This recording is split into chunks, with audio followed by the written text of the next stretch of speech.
오늘 이 시간에는 로마서 그 19번째 시간으로 새 생명 가운데서 행하게 하려 함이라는 제목을 가지고 본문 말씀인 로마서 6장 5절 말씀을 통해서 하나님께서 저와 여러분에게 주시는 말씀 함께 나누도록 하겠습니다. 토요일마다 우리는 로마서를 묵상하고 있습니다. 그래서 로마서를 통해서 진정한 예수 그리스도의 복음이 무엇인가에 대해서 하나하나 우리는 살펴보고 있는 중이었습니다. 지난 시간에 우리가 살펴본 본문 구절은 바로 5장 17절 말씀이었습니다. 한 사람의 범죄로 말미암아 사망이 그 한 사람을 통하여 왕노릇하였은즉 더욱 은혜와 의의 선물을 넘치게 받는 자들은 한 분 예수 그리스도를 통하여 생명 안에서 왕노릇하리로다. 우리가 살펴본 키워드는 바로 왕노릇하는 것입니다.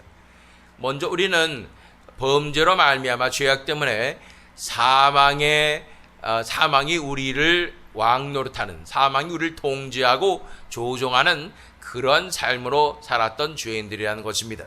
그래서 이 어둠의 세력, 악의 세력의 연쇄적인 삼위일체 같은 그 존재가 바로 죄와 사망과 사탄이라고 말씀드렸습니다.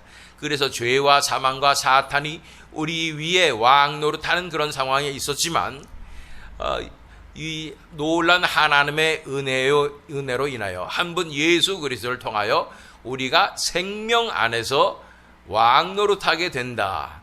우리가 종이었는데 왕노릇하게 된다고 이 말씀을 살펴본 것입니다. 뿐 아니라 지난 시간에 살펴본 마지막 구절들이 20절로 21절 말씀이었습니다. 로마서 5장 20절로 21절 말씀 보면 율법은 범죄를 증가시키려고 끼어들여온 것입니다. 그러나 죄가 많은 곳에 은혜가 더욱 넘치게 되었습니다.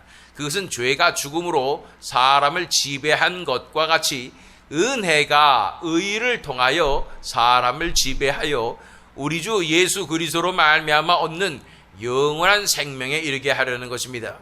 죄가 죽음으로 왕노릇한 것 같이 은혜가 의를 통하여 왕노릇하게 된다고 말씀하고 있는 것입니다.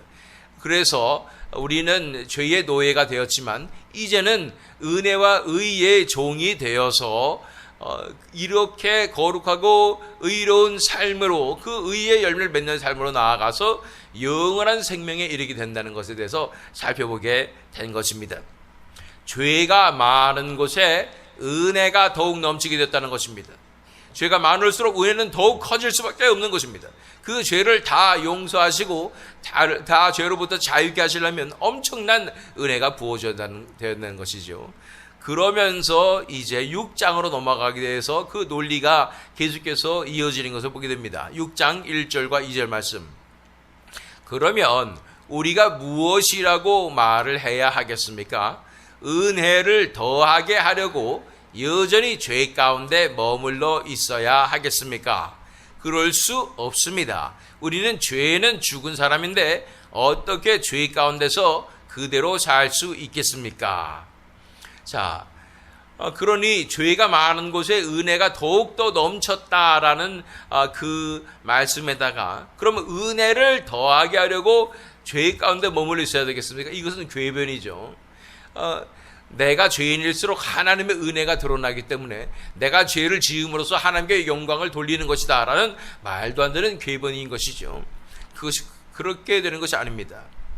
은혜를 받은 우리는 더 이상 죄 가운데 머물 수 없고 이제는 이 죄로부터 자유케 되어서 오히려 의의 열매를 맺음으로써 하나님께 영광을 돌리게 되는 것입니다. 그래서 우리는 더 이상 죄의 노예로서 어쩔 수 없이 죄에 끌려가는 그런 존재로 살아서는 안 된다고 말씀하고 있는 것입니다. 우리는 죄 가운데서 그대로 살 수 없습니다. 이 죄로부터 우리가 해방되어야 하며 죄의 문제가 해결되어야 합니다 라고 말씀하고 있는 것입니다. 계속해서 3절 말씀을 읽어보면 세례를 받아 그리스도 예수와 하나 된 우리는 모두 세례를 받을 때에 그와 함께 죽었다는 것을 여러분은 알지 못합니까? 우리가 새벽 예배 때 하이델베르크 요리문답에서 자세히 살펴본 부분이 바로 성례에 관한 것이고 세례에 관한 것이었습니다. 세례의 의미 중에 가장 중요한 의미가 바로 이런 것입니다. 세례를 받을 때 우리가 그리스도와 함께 장사되고 그리스도와 함께 죽었다는 것입니다. 세례를 받을 때에 우리가 죽었다는 것입니다. 이것에 대해서 사도행전 2장 38절에서 베드로가 성령 충만하여 선포하는 말씀을 들으십시오. 베드로가 대답하였다. 회개하십시오. 그리고 여러분 각 사람은 예수 그리스도의 이름으로 세례를 받고 죄의 용서를 받으십시오. 그리하면 성령을 선물로 받을 것입니다. 이 세례의 이 의식이, 예수님께서 정해주신 이 세례의 의식이 이 죄 용서와 관련이 되어 있다는 것을 또한 볼 수가 있는 것입니다. 세례를 통하여 우리가 죄 용서를 받을 뿐 아니라 죄에 대해서 죽은 사건이 발생하는 것임을 바라보아야 한다는 것입니다. 이것이 세례가 나타내는 의미라는 것입니다. 자, 그리고 또 나아가서 4절 말씀 읽어보면, 그러므로 우리는 세례를 통하여 그의 죽으심과 연합함으로써 그와 함께 묻혔던 것입니다. 그것은 그리스도께서 아버지의 영광으로 말미암아 죽은 사람들 가운데서 살아나신 것과 같이 우리도 또한 새 생명 안에서 살아가기 위함입니다.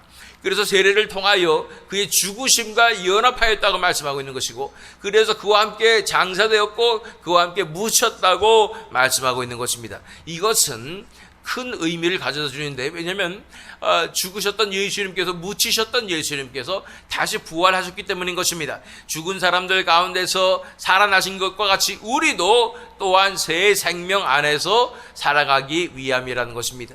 그래서 세례를 통하여 우리가 죽고 예수 그리스도와 함께 죽고 예수 그리스도의 새 생명, 예수 그리스도의 부활의 생명으로 거듭나는 그 의미가 있다는 것을 우리가 바라보게 되는 것입니다.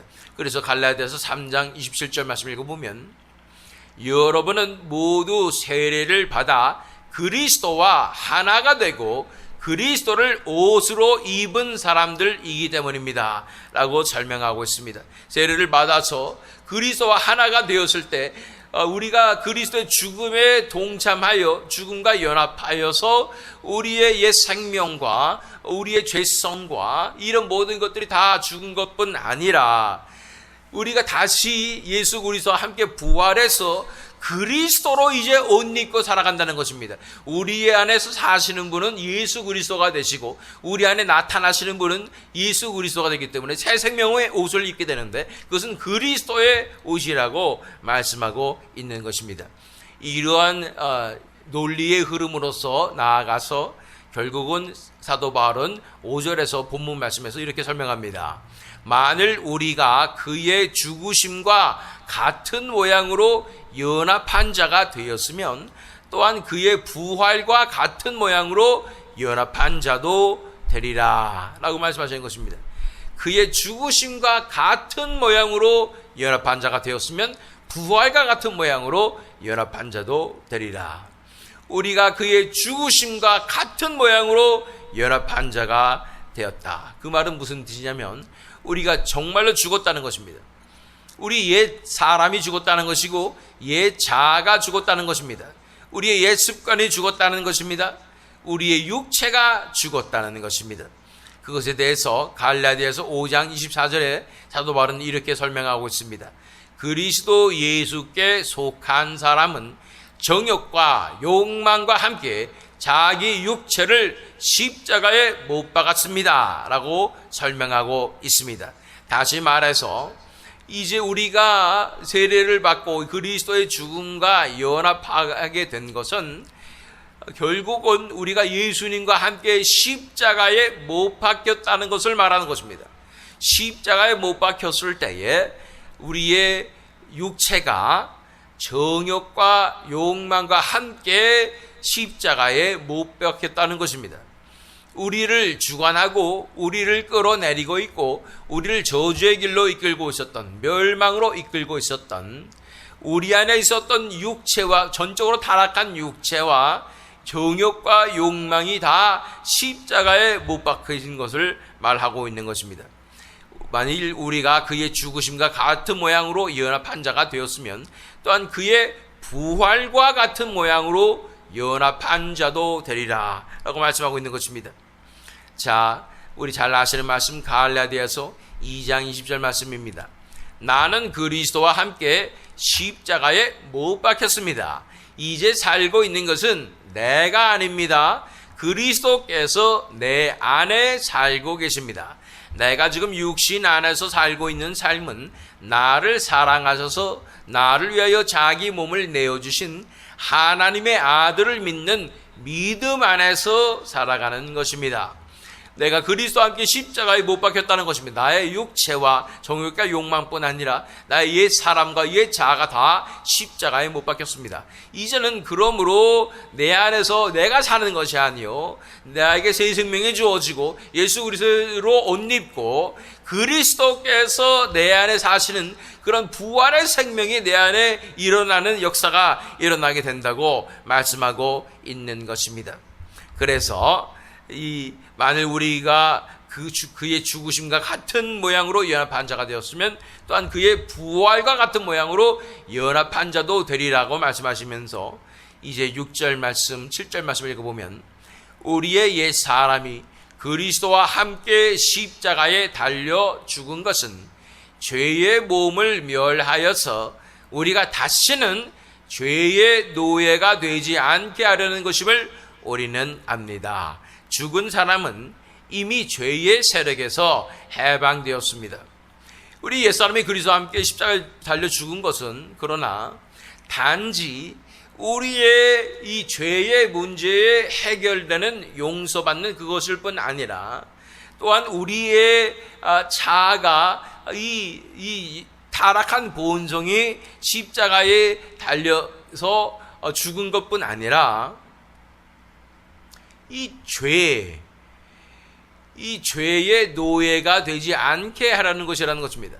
죄가 우리를 사로잡아서 아담 때부터 죄가 우리에게 기생충처럼 우리를 조종하고 우리를 멸망으로 이끄는 우리를 노예 삼았던 것이 이 죄고, 우리가 지난 시간에 살펴본 것처럼 이 악의 삼위일체로 죄와 사망과 이 연쇄작용으로 사탄까지 우리를 노예 삼고 이렇게 멸망으로 이끌고 갔었는데 우리가 죽음으로써 이 죄의 세력으로부터 해방되었다는 것입니다.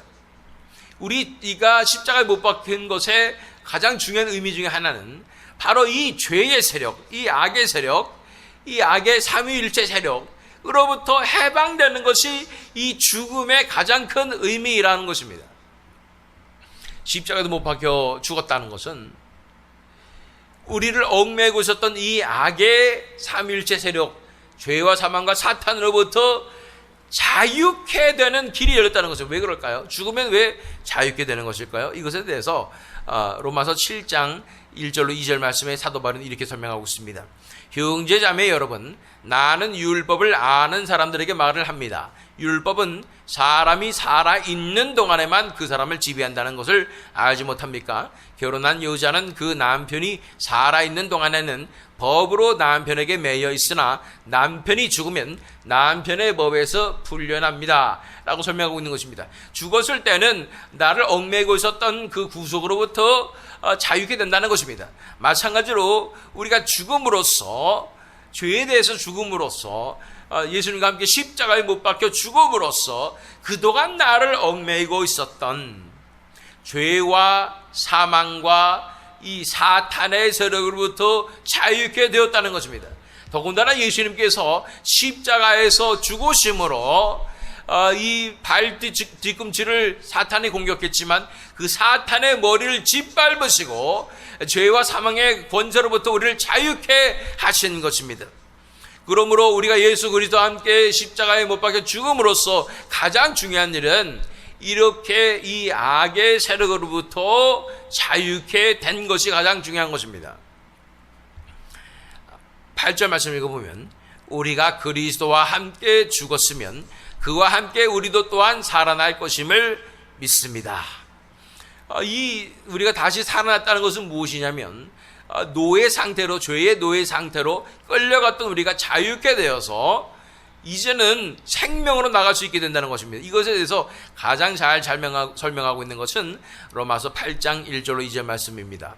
그러므로 그리스도 예수 안에 있는 사람들은 정죄를 받지 않습니다. 그것은 그리스도 예수 안에서 생명을 누리게 하는 성령의 법이 당신을 죄와 죽음의 법에서 해방하여 주었기 때문입니다. 세 번역으로 읽는 이 구절을 정말로 명확하게 설명하고 있습니다. 그리스도 예수 안에 있는 사람들은 정죄를 받지 않습니다. 그것은 그리스도 예수 안에서 생명을 누리게 하는 성령의 법이 당신을 죄와 죽음의 법에서 해방하여 주었기 때문입니다 라고 설명하고 있는 것입니다. 그렇습니다. 우리가 이 죄에 대해서 죄로부터 구원받는 것에 대해서 우리가 묵상할 필요가 있다는 것입니다. 이 죄는 단순하게 우리가 그냥 잘못 저지른 것, 이게 죄가 아니라는 것입니다.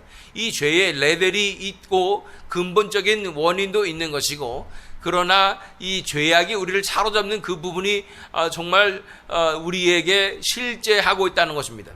이 죄를 세 가지로 구분해야 합니다. 첫 번째는 우리가 범죄하는 그 죄악을 말하는 것입니다. 우리 저지르는 죄악을 말하고 있는 것이죠. 이 죄에 대해서 원어적인 표현은 하마르티아, 그래서 결국은 관역을 벗어나다라는 뜻을 우리가 알고 있습니다.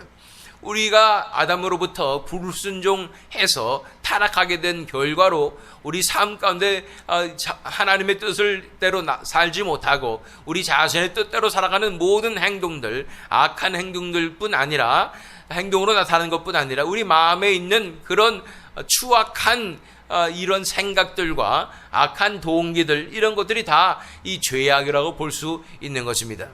그런데 이보다 더 근본적인 문제가 있다는 것입니다. 이러한 악한 행동들이 우리 삶 가운데 나타나는 그 원인은 뭐냐면, 죄의 두 번째 의미는 무엇이냐면 우리의 타락한 본성이라는 것입니다. 이 죄의 본질은 우리의 전적으로 타락한 본성이 바로 죄라는 것입니다. 죄에 완전히, 죄라는 세력에, 죄라는 존재에 오염되어서 우리 몸 자체가, 우리 자체가 다 전적으로 타락한 죄성을 가지게 되었다는 것입니다. 죄의 두 번째 의미는 죄성입니다. 여기까지 우리가 인정해야 됩니다. 어디까지 인정해요? 우리는 전적으로 타락하여서 우리 안에는 선한 것이 하나도 없게 되었고, 하나님을 찾을 수도 없고 하나님을 알 수도 없는 존재가 되어버렸다는 것을 인정하는 것이 진정한 회개의 시작인 줄 믿습니다. 이 죄의 두 가지, 첫 번째는 우리가 이 저지른 그러한 죄의 열매들, 잘못들을 말하고, 두 번째는 우리 타락한 본성을 얘기하는 것이지만, 그것에 지나지 않고 더 나아가서 하나 더 나아가는 것입니다. 죄라는 악의 삼일체 중에 하나는 그 죄의 존재까지도 죄에 속한다는 것입니다.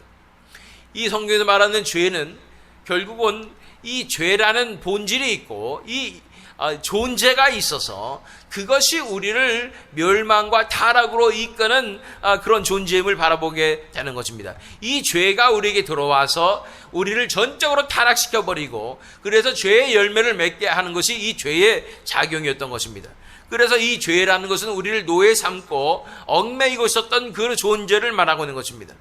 그래서 이 죄의 세 가지의 이 구분을 보게 되면, 우리가 잘못을 저지른 것, 또한 우리의 타락한 본성, 그리고 이 죄라는 존재, 이 죄라는 우리를 얽매이고 노예 삼는 그 존재.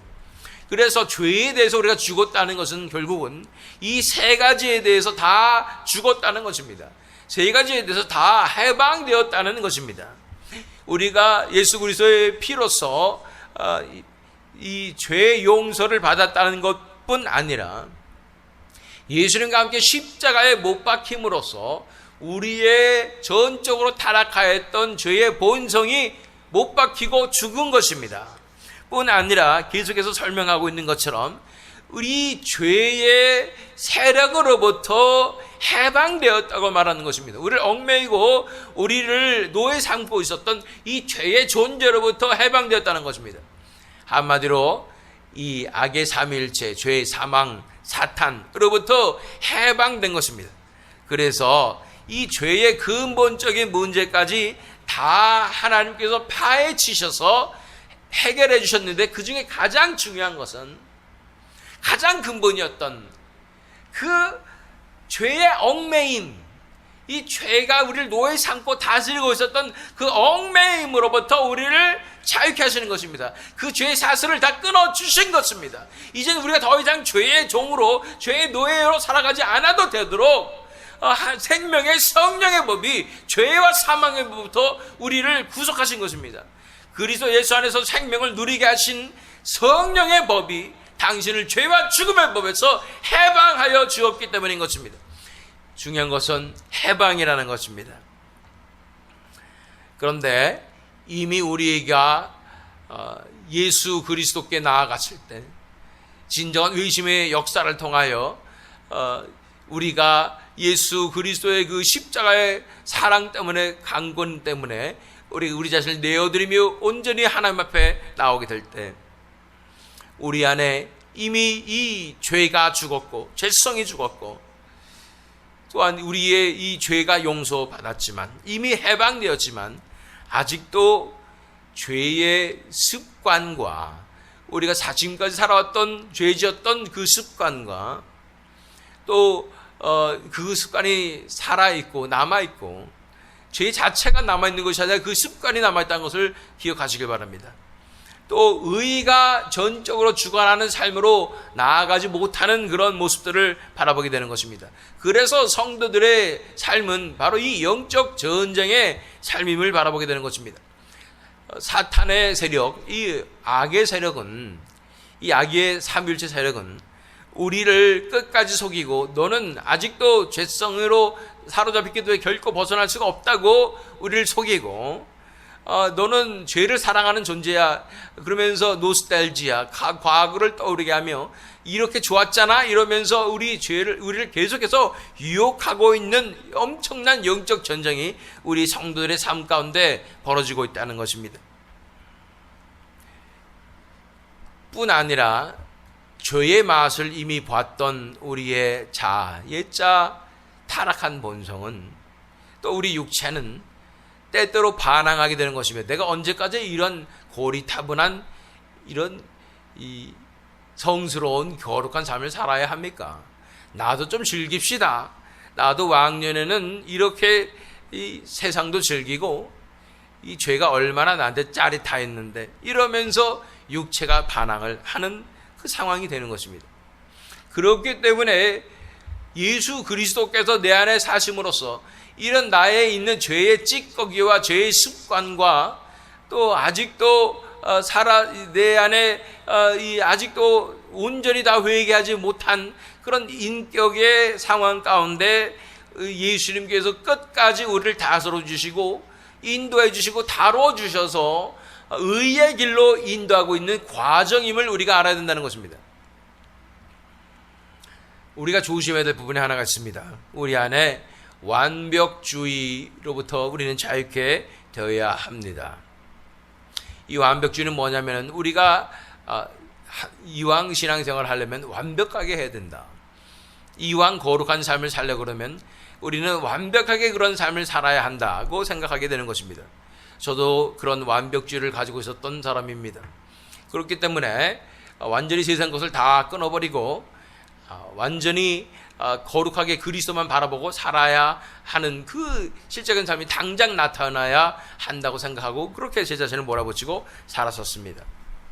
그런데 이 교리적으로 이런 완벽주의를 주장하는 교리들도 있습니다. 왜냐하면 예수님 믿기만 하면 우리가 완전히 자유케 되었기 때문에 사람이 완전하게 성화될 수 있다. 완전하게 이제 성화돼서 구원받은 삶으로 나아갈 수 있다고 생각하는 그런 교리도 있는 것입니다. 물론 우리를 거룩하게 하시는 또 죄로부터 온전히 자유케 하시는 역사가 이미 시작되었고 이미 하나님 나라의 관점으로서는 다 된 것임을 알고 있습니다.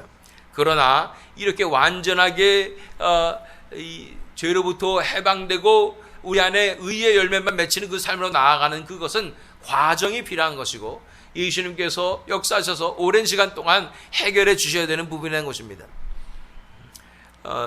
여러 가지 문제가 해결되어야 됩니다.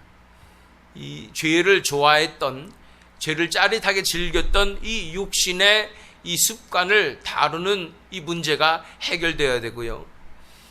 우리 인격 중에서도 여러 가지 인격이 있다고 그랬죠.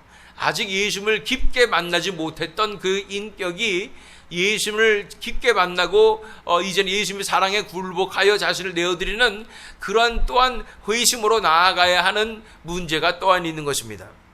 또한 우리 안에 사탄의 세력이 아직도 우리 안에 남아 있었던 이 죄의 이 뿌리, 죄의 이 렘넌트, 이러한 찌꺼기들 가운데 기생하고 있어서 우리를 자꾸만 더 큰 죄악으로 이끌어가며 미혹하는 그런 상황이 아직도 우리 안에 남아 있다는 것을 우리가 바라봐야 하는 것입니다. 그러므로 예수 그리스도께서 이러한 우리 십자가를 통하여 우리를 이 죄의 세력으로부터 해방시켜 주신 것이 사실이지만 그것이 우리 삶 가운데 적용되고 의의 열매로 나타나기 위해서는 예수님께서 역사하시는 그런 이 일이 우리 가운데 일어나야 하는데 시간이 걸리는 작업이라는 것입니다. 그러나 포기하지 말아야 합니다. 그것이 성화의 구원이고 그 성화의 구원의 과정이 우리 삶 가운데 반드시 나타나야 하는 줄로 믿습니다. 그럼 우리가 어떻게 해야 되겠습니까? 우리가 할 것은 이것입니다. 우리가 그럼 열심히 죄 안 짓고 살아야지가 아니라 날마다 내 자아가 옛 습관이 죄성이 십자가에 이미 못 박혔음을 인정하고 믿음으로 선포하며 싸워 나가야 하는 줄로 믿습니다. 이미 나는 예수 그리스도와 함께 십자가에 못 박힌 존재임을 인정하고 믿음으로 선포하며 싸워 나가야 된다는 것입니다. 분명히 내 안에서 역사하시는 예수님, 성령님, slowly, steadily, and surely 이렇게 역사하고 계시는 예수님, 너무도 천천하게, 너무도 오래 걸리지만 그러나 꾸준하게 그리고 확실하게 우리 안에서 성화의 구원을 이루어주고 계시는 성령님과 예수님을 믿음으로써 우리는 함께 싸워 나가야 하는 것입니다. 우리가 싸워 나가는 이 정적 전쟁은 날마다 내 자아와 예습관과 육체를 십자가에 못 박고 예수 그리스도로 살아가는 그 삶, 이 십자가 복음의 삶을 살아내는 이런 전쟁을 해 나가야 하는 것입니다. 반드시 온전한 자유가 반드시 이루어지며 온전한 성화가 우리 삶 가운데 이루어지게 될 줄로 믿습니다. 그러기 위해서는 우리를 죄로부터 해방시켜 주셨던 그 예수님의 그 놀라운 십자가의 사역을 믿어야 하는 것입니다. 우리를 이 죄, 드러난 죄뿐 아니라 우리의 죄성 또한 이 우리를 사로잡는 이 죄의 존재로부터 자유케 하시는 이 죄의 사슬을 끊어주신 예수 그리스도의 십자가의 그 놀라운 사역을 믿고 우리가 일어서야 한다는 것입니다. 그렇습니다. 우리는 이제 새 생명 가운데서 행해야 하는 것입니다. 이 새 생명 가운데서 행하는 것은 바로 내 안에 예수 그리스도께서 사시는 그 삶으로 우리가 나아가야 하는 것입니다. 내가 죄에 대해서 죽고 해방되어서 예수 그리스도의 부활의 생명, 새 생명으로 있고 예수 그리스도께서 내 안에서 살아주신 그 삶으로 나아갈 수 있다는 것을 바라보며 인정하며 날마다 승리하며 살아가야 될 줄로 믿습니다. 오늘 하루도 승리하실 뿐 아니라 항상 예수 그리스도를 믿음으로 승리로 나오시는 저와 여러분 되시기를, 또한 이 새 믿음 장로교회 되기를 예수 그리스도의 이름으로 축원합니다.